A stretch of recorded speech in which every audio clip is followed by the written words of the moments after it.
Hello and welcome to Jirasearch YouTube channel. So UGC NET June 2024 का जो exam हुआ था आपका जून में दैट वाज कैंसल्ड एंड काफ़ी फिर कंट्रोवर्सीज हुई, काफ़ी कंफ्यूजन भी क्रिएट हुआ कि रीनेट होगा कि नहीं होगा, राइट। पिटीशन वगैरह भी डाला गया but yes every the dust has been settled down.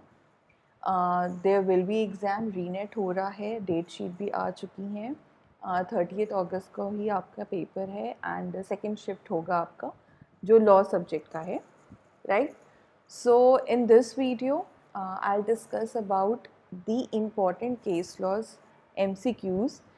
Since case law is the substantial part of UGC NET exam and especially in the recent year, अगर आप कोशिश करें देखने की, राइट, प्रीवियस ईयर पेपर अगर आप देखें तो काफ़ी ज़्यादा सब्सटैंटिव वे में पूछा जा रहा है, सब्सटैंशियली पूछा जा रहा है केस लॉ से related questions. So that's why I have picked up the case laws from different subjects. Now before starting the MCQs, I would like to share one thing कि अगर आप केस लॉज से related questions practice कर रहे हैं तो कोशिश करिए कि आप उसका ईयर याद रखें. ईयर नहीं याद हो पाता है स्पेसिफिकली, आई डू अंडरस्टैंड, क्योंकि बहुत केसेस हैं, कितने केसेस का आप ईयर याद रखेंगे. तो एक आप एक kind of a window range बना लीजिए कि हाँ ये पहले का केस है, ये फ्रेश केस है, ये बहुत रीसेंट केस है, सो दैट अगर क्रोनोलॉजी बेस्ड क्वेश्चंस आते हैं सो you can solve it accordingly. Second thing is that कि आप जो भी केस लॉ देख रहे हैं आप उससे रिलेटेड आप टॉपिक भी देख के जाइए, लाइक कौन से सेक्शन में दिया गया है या कौन से आर्टिकल में दिया गया है, क्या प्रोविज़न, क्या उसके प्रोविज़न का मतलब क्या होता है, and all these things as well, right. So it is very important to know all these things. So let's start with the MCQs. The first question is, in which of the following case Supreme Court of India summarized law relating to conspiracy? So we have got four options. Conspiracy आपको पता है section 120A IPC में दिया गया है, right? And this is one of the landmark judgment. Your correct answer is State of Tamil Nadu versus Nalini.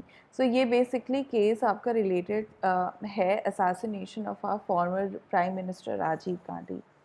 Okay, so conspiracy is the important topic, आप बिल्कुल देख के जाइएगा. Second question is, the phrase pragmatic federalism was used by the judiciary in the case of, काफ़ी normal सा question है. देखिए pragmatic federalism का मतलब क्या होता है कि एक फ्लेक्सिबल अप्रोच होती है टूवर्ड्स फेडरलिज्म. इसका मतलब ये है कि जो डिवीजन ऑफ पावर होता है between central and the state government वो रिजिड नहीं होता, right, and it is open to the adjustment. तो ये जो प्रैग्मेटिक फेडरलिज्म है that was used in the case of SR Bommai versus Union of India. Now the next one, which among the following makes a distinction between common intention and the similar intention, right? So we have got options over here. So पहले हम ये समझ लेते हैं कि common intention और similar intention के बीच में डिफरेंस क्या होता है. सो कॉमन इंटेंशन में पहले से ही प्रायर अग्रीमेंट होती है, अंडरस्टैंडिंग होती है, राइट, बिफोर कमिटिंग दी ऑफेंस. लेकिन सिमिलर इंटेंशन में ऐसा कोई प्रायर अग्रीमेंट नहीं होता है. इन दोनों का डिस्टिंक्शन करना बहुत ज़रूरी है. Why? Just to fix the liability, just to yes, fix the liability upon the culprit or the accused. सो यहाँ पे हम लोग के पास केस लिस्ट है. सो इस कौन से केस में दोनों में डिफरेंस किया गया था, right, distinction between common intention civil intention किस में किया गया था. So that was the case of Mahmood Shah versus Emperor, right, the first very case. Where as अगर बरेंद्र कुमार घोष की बात करें, ये भी फ्रिक्वेंटली पूछ लिया जाता है and this case is actually related to the common intention. बिल्कुल आप इसको देख के जाइएगा. जगमोहन का जो केस है that is related to the constitutionality of death penalty for murder. Where as जो बलवंत सिंह का जो केस है that was related to the sedition, and Badri versus state of Rajasthan that is related to the trespass and murder. So yes, our correct answer is option number A, which is Mehboob Shah versus Emperor. Now the next case. Next question, which is Shiv Gowda versus Chandrakant, 1965 का ये case है. is the landmark case on out of which of the options? So आपका जो पहला option है that is related to the mode of determining existence of partnership, right? यही इसका correct answer है. अगर आप सेक्शन 6 देखेंगे पार्टनरशिप एक्ट का, तो यहाँ पे आपको सेक्शन 6 में आपको mode of determining existence of partnership मिलेगा. सो कुछ एलिमेंट्स होते हैं जो कि आपको कंसिडर करने होते हैं जस्ट टू चेक आउट कि whether there is a partnership, whether there is a partnership, whether there is the existence of partnership or not. Right, so elements like mutual agency है, agreement है, profit sharing है, ये सारी चीज़ें आपको देखनी होती है. तो जो आपका शिवगौड़ा केस है, that is related to the mode of determining existence of partnership. Next question, which following case is related to the Rohingya refugees? So ये भी काफ़ी landmark judgment है. The name of the case is Mohammed Salimullah versus Union of India. सो इस case में basically हुआ क्या था कि जो रोहिंग्या हैं which is Muslim ethnic minority हैं एंड ये बिलोंग करते हैं to the from Myanmar, right. And यहाँ पे बेसिकली इनका मास एक्सोडस हुआ था जिसकी वजह से ये लोग इंडिया में आ गए थे. एंड जो केस जो मोहम्मद सलीमुल्लाह हैं, ठीक है, इन्होंने पिटिशन फाइल किया था सुप्रीम कोर्ट ने. इन्होंने चैलेंज किया था इंडियन गवर्नमेंट की डिसीजन को to deport Rohingya refugees back to Myanmar. So yes, the case law is actually related to this scenario. The next case is from tort, right? Arrange the following cases in the sequence in which they were decided. So यहाँ पे already आपका जो answer है वो already display हो चुका है, but ठीक है, we have got the list over here. Right, मैंने यहाँ पे ईयर भी मेंशन कर दिया है. ग्लोचेस्टर ग्रामर स्कूल, ये आपका 1410 का केस है.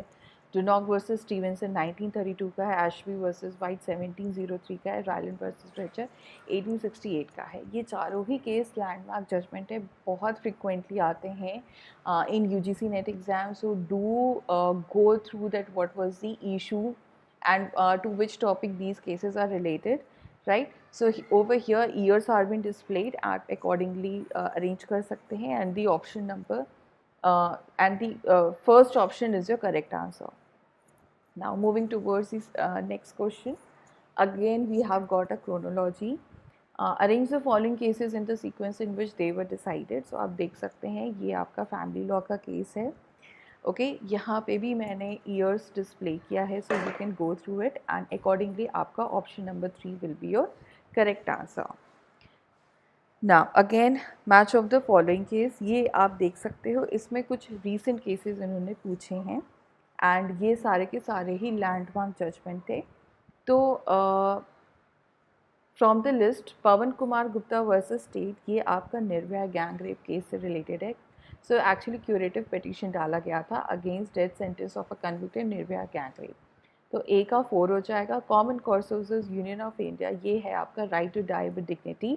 Shah Faisal versus Union of India, ये आपका है reference to larger bench for the determination of validity of presidential order made applicable to the state of JNK.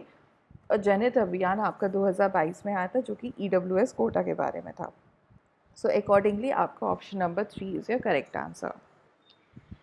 Next question, again we have got match of the following and that is related to the IPR. Okay, ये यहाँ है आपका Eastern Book Company versus DB Modak. ये case है आपका related to minimum of creativity test. इसका मतलब ये होता है, it's like one of the most important doctrine under copyright law. ये कॉपीराइट से रिलेटेड है. तो इसका मतलब ये होता है कि जो भी वर्क है ऑथर का, at least that should have a minimal amount of creativity so that it can qualify for the copyright protection. Okay, so इस डॉक्ट्रिन का ये मतलब होता है and that is related to the Eastern Book Company case.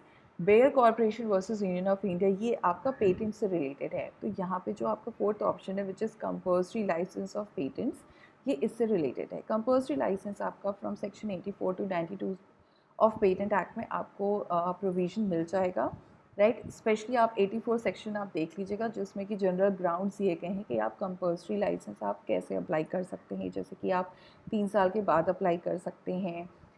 3 साल मतलब ख़त्म हो जाएगा. आप 3 साल जब आपके पेटेंट प्रोटेक्शन को हो जाएंगे तब आप कंपल्सरी लाइसेंस अप्लाई कर सकते हैं. एंड येस, जो ऐसे पेटेंट का कंपल्सरी लाइसेंस आप कर सकते हो जो कि रीजनेबल प्राइस में नहीं अवेलेबल है in the market, and third party can file an application. So ये ऐसे ऐसे कुछ प्रोविजंस है, आप एक बार देख लीजिएगा. Next is your R G. Anand versus Deluxe Films. ये जो आपका केस है that is related to the idea expression dichotomy. इसका मतलब ये होता है कि जो आपका डॉक्ट्रिन है आइडिया एक्सप्रेशन डाइकोटॉमी, इसमें ये डिस्टिंग्विश कर रहा है between idea which can't be copyrighted and the expression of idea. So this is basically a difference between, it is settling the difference between idea and expression of idea, right. तो क्या copyright इसमें हो सकता है. So that belongs to R G. Anand case. Last is N R. Dongre versus Whirlpool Corporation. ये आपका trademark का case है एंड ये आपका मैच होगा प्रायर यूज़ टेस्ट से. प्रायर यूज़ टेस्ट देखिए आपका पेटेंट ट्रेडमार्क दोनों में ही यूज़ होता है. ओके अगर पेटेंट की बात करें तो invention which is already in use before patent, वो उसे प्रायर टेस्ट बोला जाता है. एंड जो ट्रेडमार्क है अंडर सेक्शन 34 में आपको प्रायर यूज़ मिल जाएगा. So prior user rights are more important than the registered ones. ये आपका सेक्शन 34 में दिया गया है. एंड जो आपका एन.आर. डोंगरे केस है that is related to the trademark prior use test. So accordingly जो आपका मैच है वो यहाँ पे डिस्प्लेड है which is option number 2. Next question again the match of the following. So यहाँ पे भी आपको केस से मैच करना है. लिंक लेटर वर्सेस वॉकर, ये आपका prospective over ruling in the context of criminal procedure है. गोलकनाथ बहुत फ्रिक्वेंटली पूछा जाता है, राइट. ये भी आपका प्रोस्पेक्टिव ओवर रूलिंग है but in the context of constitution interpretation. Jolly George Varghese, ये आपका है केस है importation of provision from ICCPR into Indian constitutional law. And PUCL जो आपका है versus Union of India that is the NOTA case, right. तो option number 2 इसका हो जाएगा. So accordingly option number 4 is your correct answer. Now the next one, again match of the following, and this is related to the company law case list. So Kandoli Tea Company Limited, ये आपका case है. It's related to the independent corporate existence. ये जो question था ये अभी आपका ही पूछा गया था जून में, जो आपका 18 जून को पेपर हुआ था उसी में ये क्वेश्चन आया था, right. So Kondoli Tea Company Limited, इसमें सेटल किया गया था कि दैट ये corporate has got an independent existence. Gilford Motor Company Limited, ये आपका फ्रॉड या इम्प्रॉपर कंडक्ट से रिलेटेड है. STC of India versus CTO, ये आप में सेटल हुआ था कि company is not a citizen. And last है आपका एप्थ्रोपी वर्सेस पीटर, ये आपका है for the benefit of revenue. So accordingly option number 4 is your correct answer. So that's it. These were some of the important MCQs which you can prepare for UGC NET exam. And like I have already mentioned, just also go through the section number and the themes, the topics upon which these case laws are based. So there is one important announcement that if you are preparing for the December attempt, UGC NET law, Juris Academy is offering the separate batch for December attempt, जिसमें कि आपको live lecture मिल जाएगा for paper 1, for paper 2, मॉक्स दिए जाएंगे for paper 1, for paper 2, जिसको आप अच्छे से प्रैक्टिस कर सकते हैं. एंड स्टडी मटेरियल भी दिया जाएगा, सॉफ्ट कॉपी हार्ड कॉपी दोनों ही पेपर्स का, paper 1 and paper 2. And all these things you can access 24/7, right. आप अपने मोबाइल, लैपटॉप या किसी भी गैजेट पे आप इसको एक्सेस कर सकते हो. So classes has been already started. So if you want to enroll, you can contact on the given number which is provided in the description box. Thank you for watching this video. अगर आपको इस video का second part चाहिए, because मैंने PIL के questions अभी include नहीं किए हैं, so if you want it I can make the other video for that. So thank you for watching. Do like and share this video with your friends, and do not forget to subscribe to the channel to get the further updates.